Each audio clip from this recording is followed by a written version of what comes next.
एक वकील का काम होता है न्याय दिलाना। आप लोग बहुत अच्छे से जानते होंगे, एक वकील का काम होता है कि अपने क्लाइंट के बिहाफ पे उसको कोर्ट के अंदर प्लीड करना और ज्यादा से ज्यादा अपने क्लाइंट के ऊपर जो एलिगेशंस झूठे लगे हुए हैं उसको न्याय दिलाने के लिए। अब ऐसे केस के अंदर अगर वकील ही कोर्ट्स के अंदर यानी कि ग्रुप ऑफ द लॉयर्स अगर कोर्ट के अंदर बहुत ज्यादा अनरूलर बिहेवियर रखेंगे, यानी कि जुडिशियल ऑफिसर्स तो अब्यूज करेंगे और जो वहां पे लिटिगेंट्स होते हैं उन तक को इतना ज्यादा मतलब ऐसा अनरूलर बिहेवियर रखेंगे ताकि उन ग्रुप ऑफ द लॉयर्स की वजह से एक पूरी की पूरी प्रोसीडिंग्स को रोकना पड़े और उन पर्टिकुलर लॉयर्स के ऊपर जो है एक कंटेम्प्ट ऑफ कोर्ट का चार्ज लगा के उनके ऊपर क्रिमिनल केस लगाना पड़े। यानी कि जो केस के अंदर प्रोसीडिंग्स चल रही हैं भाई वो तो चलेगी नहीं, बल्कि जो प्रोसीडिंग्स होनी नहीं चाहिए मतलब एक तरीके से बिना वजह की कोई प्रोसीडिंग्स यहां पे चलाई जाए, ऐसा अगर कोई भी एक्ट लॉयर के द्वारा करा जाता है, लॉयर्स के द्वारा करा जाता है, तो ये कितनी गलत इमेज हमारी पर्टिकुलर लॉयर्स की कम्युनिटी के अंदर दिखाई जाती है और बनती है। तो इसको रोकने के लिए इलाहाबाद हाई कोर्ट ने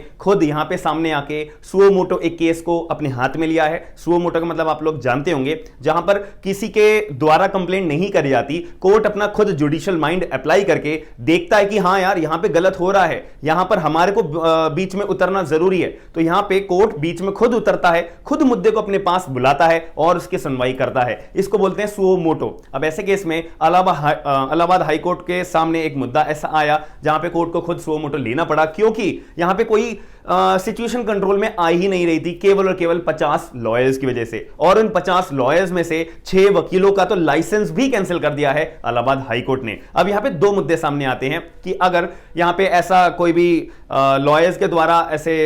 जो है गलत एक्टिविटीज करी जाती हैं, ऐसे जो है लड़ाई झगड़े करे जाते हैं, तो क्या यहां पे हाई कोर्ट जो है क्या अपना सुओ मोटो मैटर ले सकता है? पहली बात। दूसरी बात, इलाहाबाद हाई कोर्ट जब जैसे उन्होंने सुओ मोटो लिया और इलाहाबाद हाई कोर्ट ने 6 वकीलों का जो है लाइसेंस तक कैंसिल कर दिया, तो क्या किसी हाई कोर्ट के पास ऐसी अथॉरिटी होती है? अगर होती है तो कौन से पर्टिकुलर सेक्शन में, कौन से पर्टिकुलर कानून में ये बात लिखी हुई है? आज इस वीडियो के अंदर मैं आपको पूरा का पूरा केस क्लैरिफाई करूंगा। हम वीडियो को स्टार्ट करते हैं। मेरा नाम है आयुष, आप देख रहे हैं स्मार्ट एंड लीगल गाइडेंस। सबसे पहली बात यहां पे आती है, इलाहाबाद हाई कोर्ट ने सुओ मोटो लिया, जैसे मैंने आपको बताया, तो उन्होंने 50 लॉयर्स के खिलाफ जो है इलाहाबाद हाई कोर्ट ने क्रिमिनल कंटेम्प्ट केस फाइल करा है कि भाई वो जो है कोर्ट प्रीमाइसेस के अंदर जो है बहुत ज्यादा अपना अनरूलर बिहेवियर रख रहे थे, इनफैक्ट जुडिशियल ऑफिसर्स को अब्यूज कर रहे थे, और जो लिटिगेंट्स थे उनके साथ जो है धक्का मुक्की करना या लड़ाई झगड़ा करना, और लेडी लिटिगेंट्स के साथ भी उन्होंने जो है असॉल्ट का मतलब आप लोग को पता होगा, section number 351 of the IPC के अंदर यहां पे हमारा पर्टिकुलर डिफाइन करा हुआ है, असॉल्ट तक यहां पे लेडी लिटिगेंट्स जितने भी थे उनके खिलाफ करा है, सिर्फ 50 लॉयर्स के लिए। अब यहां पर जो है कोई भी नॉर्मल कोर्ट की प्रोसीडिंग्स नहीं चल रही थी, बल्कि नेशनल लोक अदालत की हमारी प्रोसीडिंग्स एक डिस्ट्रिक्ट कोर्ट के अंदर चल रही थी, जो अपने आप में बहुत ही ज्यादा केसेस को डिस्पोज ऑफ करने के लिए जो है इसका गठन करा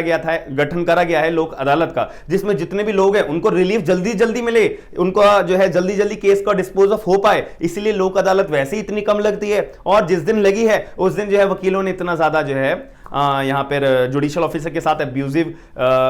बिहेवियर रखा, और जो भी लिटिगेंट्स थे उनके साथ असॉल्ट का यहां पे एक्टिविटीज रखी। अब कंट्रोल जो है जब सिचुएशन में आती ही नहीं है यार, अपने कंट्रोल में जब बात में रहती ही नहीं है, उस सिचुएशन में इलाहाबाद हाईकोर्ट यहां पे सामने आया और इलाहाबाद हाईकोर्ट ने अपनी जुरिडिक्शन को एक्सरसाइज करा, सीरियसनेस ऑफ द एक्यूजेशन को ध्यान में रखते हुए और जुरिडिक्शन एक्सरसाइज करते हुए under chapter number 24 rules 11 clause 2 of the Allahabad high court rules के तहत यहां पे इलाहाबाद हाईकोर्ट के पास पूरी पावर है सुओ मोटो लेने की। इनफैक्ट यहां पे इलाहाबाद हाई कोर्ट के पास पूरी पावर है, जितने भी वकील इन्वॉल्व थे, यानी कि अभी 50 वकीलों का नाम सामने आया है, इलाहाबाद हाई कोर्ट ने उनके खिलाफ जो criminal contempt of the court का केस दर्ज कर दिया है, और उसमें से 6 लॉयर को बोल दिया, 6 वकीलों को, 6 लॉयर्स को बोल दिया कि भाई तुम्हारा हम लाइसेंस कैंसिल करते हैं, तुम सबसे ज्यादा यहां पे कल्प्रिट थे जो इन पर्टिकुलर एक्टिविटीज में इन्वॉल्व थे, और यहां पे कब तक के लिए सस्पेंड करा उनका लाइसेंस कि जब तक नेक्स्ट हियरिंग नहीं होती। नेक्स्ट हियरिंग में तुम हमारे को जब तक जवाब नहीं बताते कि भाई तुमको हम पनिश ना करें, और जो बाकी के जो वकील बच्चे हैं 50 में से जितने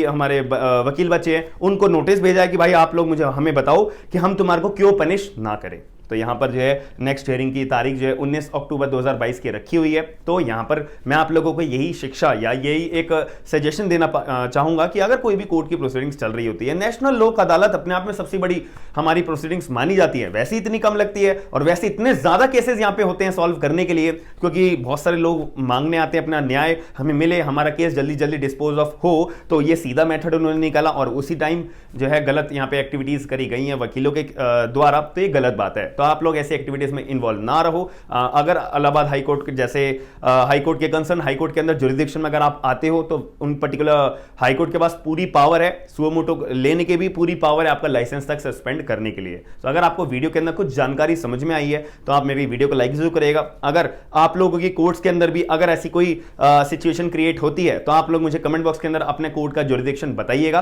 कि कौन से कोर्ट के आप पर्टिकुलर कोर्ट में प्रैक्टिस करते हैं। साथ में अगर आपको डेली अपडेट्स यहां पे देखनी होती है मेरे चैनल के ऊपर तो आप मेरे चैनल को सब्सक्राइब जरूर करिएगा। हम मिलते हैं नेक्स्ट वीडियो के अंदर। थैंक यू, धन्यवाद।